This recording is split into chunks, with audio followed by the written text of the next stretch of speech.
दोस्तों बहुत बहुत स्वागत है आप सभी का एक बार फिर से। जी हाँ दोस्तों, आज पूरे दिन की कई महत्वपूर्ण और बड़ी खबरें निकल कर आ रही हैं। वहीं राज्य सरकार की तरफ से भी आर्थिक सहायता प्रदान की जाएगी। बैंक खाता धारकों के लिए कुछ नए नियम और नए अपडेट्स निकल कर आ रहे हैं और साथ ही साथ केंद्र सरकार की तरफ से बड़े आर्थिक पैकेज को लेकर भी बड़ी खबर निकल कर आ रही है। जानेंगे एक एक करके सभी खबरों को विस्तार से।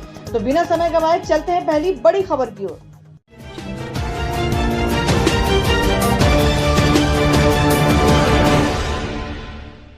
और दोस्तों पहली बड़ी खबर बता दें कि बिहार में कोरोना के फिर मिले 179 नए मरीज, आंकड़ा पहुंचा 2166। जी आपको बता दें कि बिहार में कोरोना ने कल नया रिकॉर्ड बनाया था। गुरुवार को एक दिन में कोविड-19 के 324 नए केस मिले थे। हालांकि शुक्रवार को इसमें कमी आई है। शुक्रवार को सुबह से अब तक 179 नए मरीज मिल चुके हैं, जिसके बाद बिहार में कोरोना मरीजों की संख्या 2166 हो गई है। इसमें सर्वाधिक मधुबनी में 32 नए मरीज मिले हैं। बिहार में कुल 2166 संक्रमितों में 1184 प्रवासी हैं। राज्य के स्वास्थ्य सचिव लोकेश कुमार ने बताया कि पिछले 24 घंटे में 36 कोरोना संक्रमित ठीक हुए हैं। कोरोना से जान जाने वालों की संख्या 11 हो गई है। बड़ी खबर निकल कर आ रही है। आपको बता दें कि सोनिया गांधी की अध्यक्षता में विपक्षी दलों की बैठक, आर्थिक पैकेज को जनता के साथ क्रूर मजाक बताया। जी आपको बता दें कि कोरोना वायरस, लॉकडाउन और उसके बाद उपजे हालात पर चर्चा के लिए कांग्रेस की अंतरिम अध्यक्ष सोनिया गांधी की अध्यक्षता में वीडियो कॉन्फ्रेंसिंग के जरिए चल रही बैठक में 22 समान विचारधारा वाले दलों के नेता शामिल हैं। कांग्रेस अध्यक्ष सोनिया गांधी ने नरेंद्र मोदी सरकार के 20 लाख करोड़ रुपए के आर्थिक पैकेज को जनता के साथ क्रूर मजाक करार दिया और आरोप लगाया कि सरकार संघवाद की भावना के खिलाफ काम कर रही है और सारी शक्तियां प्रधानमंत्री कार्यालय तक सीमित हो गई हैं। इस बैठक में चर्चा की शुरुआत से पहले नेताओं ने 2 मिनट का मौन रखा। अम्फान चक्रवात के कारण जान जाने वाले लोगों को श्रद्धांजलि दी। आपको बता दें, फिर एक प्रस्ताव पारित कर केंद्र सरकार से आग्रह किया कि इसे तत्काल राष्ट्रीय आपदा घोषित किया जाए और पश्चिम बंगाल एवं ओडिशा को मदद दी जाए। बैठक में कांग्रेस समेत 22 विपक्षी दलों के नेता शामिल हुए। हालांकि समाजवादी पार्टी और बहुजन समाजवादी पार्टी की इस बैठक से दूर रही। सूत्रों के मुताबिक बैठक में श्रमिकों के मुद्दे पर मुख्य रूप से चर्चा की गई। कुछ प्रदेशों में श्रम कानूनों के लिए हालिया बदलावों को लेकर भी चर्चा हुई। बैठक में सोनिया ने कहा, मेरा मानना है कि सरकार लॉकडाउन के मापदंडों को लेकर निश्चिंत नहीं थी। उसके पास इससे बाहर निकलने की कोई रणनीति भी नहीं है। उन्होंने आरोप लगाया कि प्रधानमंत्री नरेंद्र मोदी की ओर से 20 लाख करोड़ के आर्थिक पैकेज की घोषणा करने और फिर वित्त मंत्री निर्मला सीतारमण द्वारा 5 दिनों तक इसका ब्यौरा रखे जाने के बाद ये एक क्रूर मजाक साबित हुआ। सोनिया के मुताबिक हमने से कई समान विचारधारा वाली पार्टियां मांग कर चुकी हैं कि गरीबों के खाते में पैसे डाले जाएं, सभी परिवारों को मुफ्त राशन दिया जाए और घर जाने वाले प्रवासी श्रमिकों को बस एवं ट्रेन की सुविधा दी जाए। हमने ये मांग भी की थी कि कर्मचारी एवं नियोजकों की सुरक्षा के लिए वेतन सहायता कोष बनाया जाए, लेकिन हमारी गुहार को अनसुना कर दिया गया। और अब बता दें कि कोरोना संकट के बीच बीजेपी का ठाकरे सरकार के खिलाफ विरोध प्रदर्शन। लोगों से कहा कि शुक्रवार को 11 बजे बालकनी में काले कपड़े पहनकर आए। जी आपको बता दें कि कोरोना वायरस के फैले प्रकोप को लेकर महाराष्ट्र में राजनीति शुरू हो गई है। भारतीय जनता पार्टी बीजेपी प्रदेश के उद्धव ठाकरे सरकार को कटघरे में खड़ा करने के लिए अनोखा विरोध प्रदर्शन करने को कहा गया था। उसने पार्टी कार्यकर्ताओं से अपील की थी कि वे शुक्रवार सुबह 11:30 बजे अपनी बालकनियों में काले कपड़े पहनकर आए और विरोध प्रदर्शन करें। महाराष्ट्र में विपक्ष में बैठी बीजेपी चाहती है कि प्रदेशवासी काले कपड़े पहनकर अपनी बालकनियों में आए और उद्धव ठाकरे के नेतृत्व वाली सत्तारूढ़ शिवसेना एनसीपी कांग्रेस सरकार के खिलाफ नारेबाजी करे, क्योंकि पार्टी का कहना है कि कोरोना वायरस संकट को संभालने में सूबे की सरकार असमर्थ है। और अब बता दें कि सऊदी अरब के बाद अब यूएई की हालत खराब, बंद हो सकते हैं 70% बिजनेस। जी आपको बता दें कि सऊदी अरब के गिनती अर्थव्यवस्था के मद्देनजर वैट बढ़ाकर 15% करने के बाद अब संयुक्त अरब अमीरात की अर्थव्यवस्था पर भी आशंका के बादल घिरते नजर आ रहे हैं। आपको बता दें कि तेल आधारित अर्थव्यवस्था यूएई भी कच्चे तेल, क्रूड ऑयल की घटी मांग और दामों के चलते घाटा झेल रही है, जिसके चलते अब दुबई में मौजूदा बिजनेस बंद होने की कगार पर है। दुबई चैम्बर ऑफ कॉमर्स के एक सर्वे में सामने आया है कि दुबई के तकरीबन 70% बिजनेस अगले 6 महीने में कोरोना वायरस महामारी की वजह से बंद हो सकते हैं।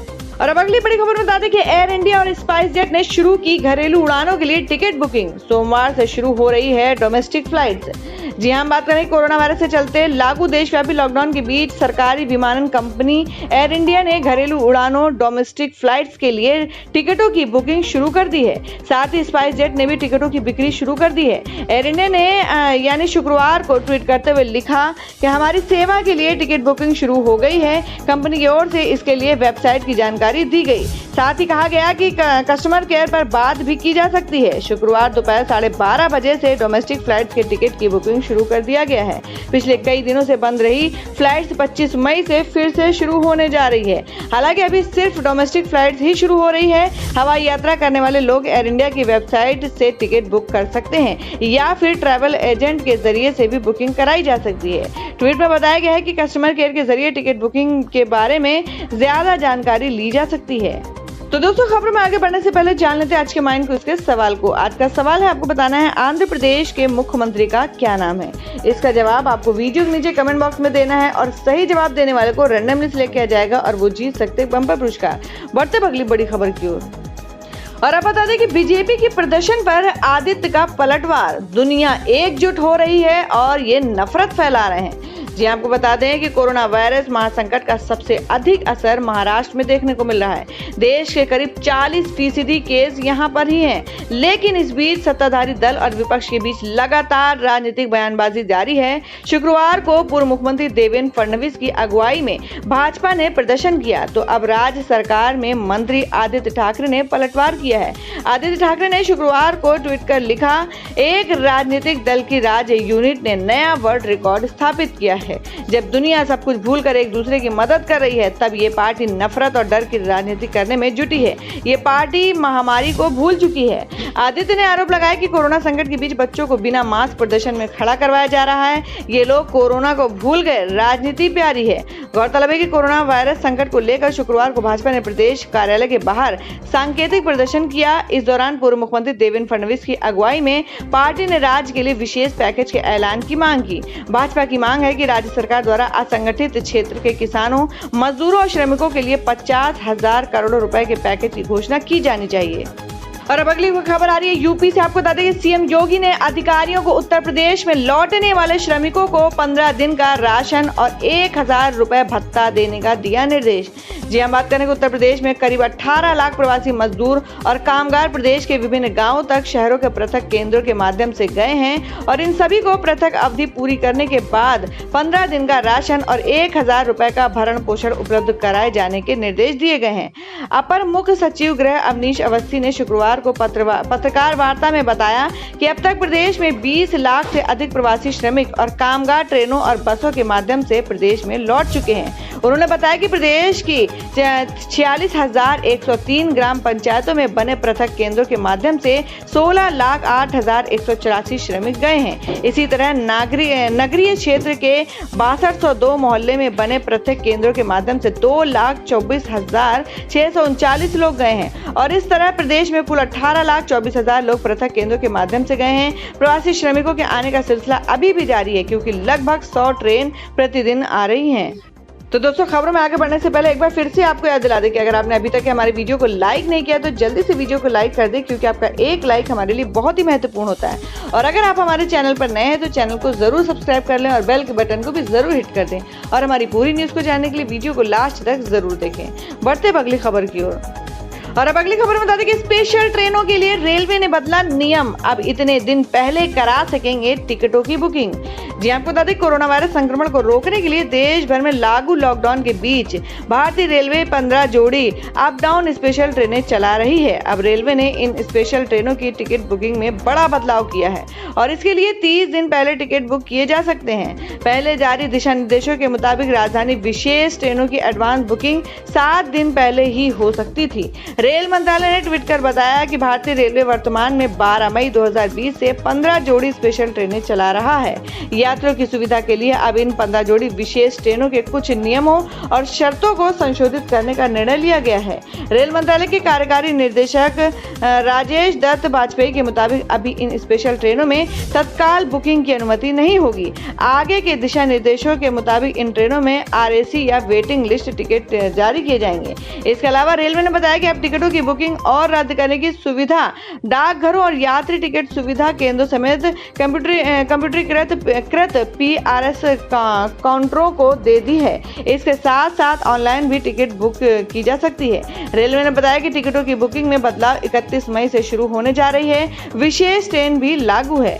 और अब जो अगली खबर आ रही है आपको बता दें, प्रवासी मजदूरों के खाते में भी आएंगे PM किसान स्कीम के 6,000 रुपए, लेकिन पूरी करनी होंगी ये शर्तें। आपको बता दें कि देश के करीब 10 करोड़ किसानों के लिए बड़ा सहारा बनी प्रधानमंत्री किसान सम्मान निधि स्कीम का लाभ प्रवासी मजदूरों को भी मिल सकता है, बशर्ते वे इसकी शर्तों को पूरा कर रहे हों। इसमें खास तौर पर रेवेन्यू रिकॉर्ड में नाम और बालिग होना जरूरी है। अगर किसी का नाम खेती के कागजात में है तो उसके आधार पर वो अलग से लाभ ले सकता है, भले ही वो संयुक्त परिवार का हिस्सा ही क्यों ना हो। केंद्रीय कृषि राज्य मंत्री कैलाश चौधरी ने न्यूज़ 18 के हिंदी से बातचीत में कहा कि शर्तें पूरी करने वाला मजदूर रजिस्ट्रेशन करवाए, सरकार पैसा देने को तैयार है। मजदूर के नाम पर कहीं खेत होना चाहिए। अब रजिस्ट्रेशन के लिए कहीं जाने की जरूरत नहीं, खुद ही स्कीम के वेबसाइट पर जाकर इसके फार्मर कॉर्नर के जरिए आवेदन किया जा सकता है। किसानों को डायरेक्ट मदद लेने वाली पहली स्कीम में परिवार का मतलब है पति पत्नी और 18 साल के कम उम्र के बच्चे। उसके अलावा अगर किसी का नाम खेती के कागजात में है तो उसके आधार पर वो अलग से लाभ ले सकता है। और अगर खेती की जमीन के कागजात के अलावा PM किसान स्कीम का लाभ लेने के लिए बैंक अकाउंट नंबर और आधार नंबर होना जरूरी है। इस डेटा को राज्य सरकार वेरीफाई करती है, तब केंद्र सरकार पैसा भेजती है। आपको बता दें कि PM किसान स्कीम का बजट 75,000 करोड़ रुपए का है। मोदी सरकार सालाना 14.5 करोड़ लोगों को पैसा देना चाहती है, लेकिन रजिस्ट्रेशन अभी 10 करोड़ का भी नहीं हुआ है। इसके कुल लाभार्थी सिर्फ 9.65 करोड़ हैं, जबकि स्कीम शुरू हुए 17 माह बीत चुके हैं। ऐसे में अगर शहर से गांव आने वाले लोग इसके तहत रजिस्ट्रेशन करवाते हैं तो उन्हें लाभ मिल सकता है। तो दोस्तों, ये थी अब तक की सभी बड़ी खबरों की अपडेट्स। टुडे ब्रेकिंग न्यूज और लेटेस्ट खबरों को देखने के लिए हमारे चैनल ऑसम ज्ञान हिंदी न्यूज चैनल से जुड़े रहिए और हमारे वीडियो को लाइक शेयर जरूर कर दें अपने दोस्तों और रिलेटिव्स के साथ। तो दोस्तों, फिर मिलेंगे काम की खबरों और सरकारी योजनाओं की एक और नई वीडियो के साथ। तब तक के लिए धन्यवाद दोस्तों।